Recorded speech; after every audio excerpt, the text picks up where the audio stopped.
who is the rabbi of B'nai Tikva. And Rabbi has been a member of the previous CIC boards and also serves on the Calgary Conference of Christians and Jews. So I'm going to turn it over to Rabbi Glickman.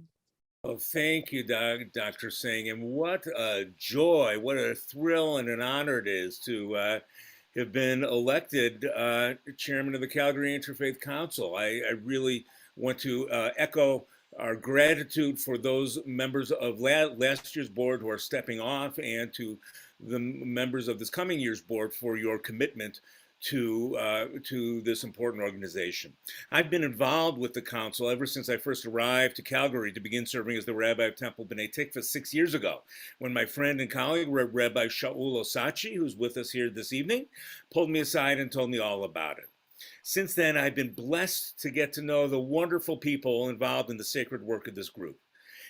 This means that I get to be friends not only with the Jews in my own community, but also with the Muslims and Hindus and Sikhs and Baha'is who are part of this group, not to mention some really nice Christians too. And I'm not the only one to enjoy such blessings.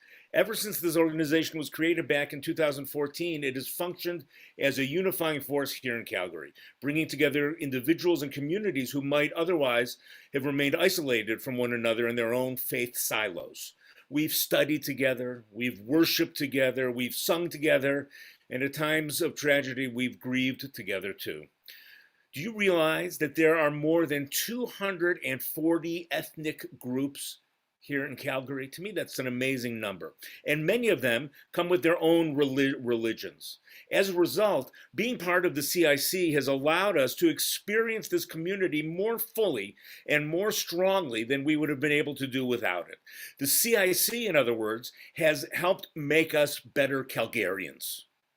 For me, being part of this organization not only allows me to build these wonderful friendships, but also to affirm some important Jewish values too. Jewish tradition, you see, like other religions, teaches that every one of us bears a spark of God's presence, and that each of us therefore has something important to teach. In fact, a sage named Shimon ben Zoma taught, or perhaps said this best almost 2,000 years ago. He said, Ezahu chacham, who is truly wise, halomed mikol adam, the person who learns from every human being. Yes, I'm a proud Jew, and as such, I've committed myself to studying Judaism, to learning its wisdom and embodying and living its values in everything I do. And when Judaism disagrees with other religions, I'll tell you, I think that Judaism usually gets it right. But here's the thing. Every once in a while, Judaism doesn't get it right. And sometimes it only gets part of the truth. And sometimes other religions have lessons to teach that agree with Judaism, but also can deepen my understanding of it. And this is one of the many reasons that you all are so important to me. You help keep me honest. You make me a better person, and often you help make me a better Jew as well. We in the CIC have been at this work for 8 years now. Correct word. Under the leadership of and commitment of our caring leaders, and with the support of our membership, we've participated in open houses. We've celebrated Interfaith Harmony Week. We've stood together against hate. We've built friendships and learned together. And we've been getting pretty good at this work. In fact, we've been getting so good at this work that we now stand on the threshold of taking things to the next step. We've just become able to bring on Sarah Arthurs, as you heard a few minutes ago, to serve as our executive director. I've really enjoyed getting to know her in the past several weeks, and I know that she's going to bring her unique set of skills and passions to enrich our work and help us fulfill our mission of helping to build a just and compassionate and respectful community. With Sarah's help, and with the help of each of you, we're now in a position to put ourselves on the map as never before. Now is the time to take things to the next step, to ratchet up our activities, to become even more extensively the central address of religion in Calgary, Alberta. How are we going to do that? Well, that's a question we're going to need to work out together. But I do have a few ideas. First, learn learn, learn. We need to take every opportunity to learn about one another's religions and to teach them widely in our community. Doing this will help challenge us and help us grow. If we do it right, we'll see great richness in religious perspectives other than our own, and we'll also find ideas, outlooks, and practices that we reject. Our encounter with one another's religions can help each of us to gain a clearer picture of our own religious world, of who we are and also of who we aren't. In fact, I'll take it a step further. In a community as religiously diverse as Calgary, a community with so many treasure troves of wisdom and conduct as near to us as our neighbors' homes and places of worship, not to learn what those people next door have to teach us would be a foolish waste of an opportunity. So we're going to have educational programming. We've already begun our Interfaith Bible study and other dialogue programs, and we'll have more. The possibilities are endless. Couldn't we have an Ask the Clergy booth at the folk festival? Might there be opportunities in the local media for leaders of our groups to take turns teaching about our religions? And lots of our religious and ethnic groups like to eat pancakes of different kinds. It sounds like the makings of an interfaith stampede breakfast to me. Our neighbors have much to teach us. Let us learn together. Second, we'll join together for ritual.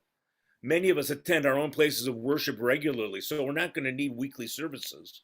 But when Calgary celebrates joyous events, we can help give our neighbors an opportunity to sing together. And at important gatherings, we as the religious community can help set the tone. And when tragedy strikes, we can help our community grieve in solidarity. People of all kinds need ritual, and for us in this group, ritual is our bread and butter. Let us provide leadership in this way too. Finally, it is our job as Calgary's interfaith organization to let the prophetic voice of religion ring forth in our community. Of course, I'm not saying that it's our job to proselytize for our own religious traditions or for religion in general. It's not our job to shove our religions down the throats of our uninterested neighbors. What I am saying, however, is that when religion functions well in a democratic society, it becomes a voice of conscience. As religious Calgarians, we have something to teach. We are committed, like many others, to building a just and more compassionate community, and that commitment matters. Of course, there are issues regarding which we don't have consensus within our group. I don't think we're going to be able to get involved in issues of abortion or gay rights or many elements of what's going on in the Middle East. But what about questions of how we treat our needy or homeless neighbors? Or the rise of legislation elsewhere in Canada that would restrict the wearing of certain religious garb, or reconciliation between Indigenous and non-Indigenous members of our community. These are questions about which our religions have important lessons to teach. And as religious Calgarians, we must not be silent. Instead, the Calgary Interfaith Council should be at city council meetings and at legislative sessions in Edmonton. We should be in the paper speaking out about what is important to us. We should let the collective voice of our great religious traditions be heard, because in that voice is great wisdom and great power. To be silent is to be complicit in society's wrongs, especially when our silence mutes the time-honored sacred religious wisdom that we all embrace.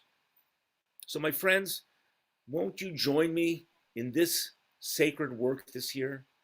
Together, let's learn the wisdom of the many great religions being practiced all around us here in Calgary.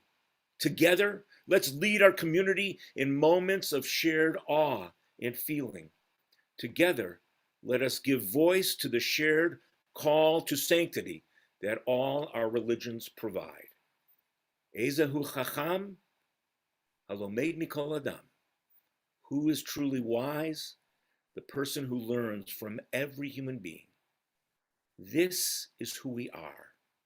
This year, let us grow together in learning and our shared commitment to letting our many religions help build an even better Calgary. Shalom, salam, peace to you all. Thank you so much, Rabbi Glickman, our new chairman of the board.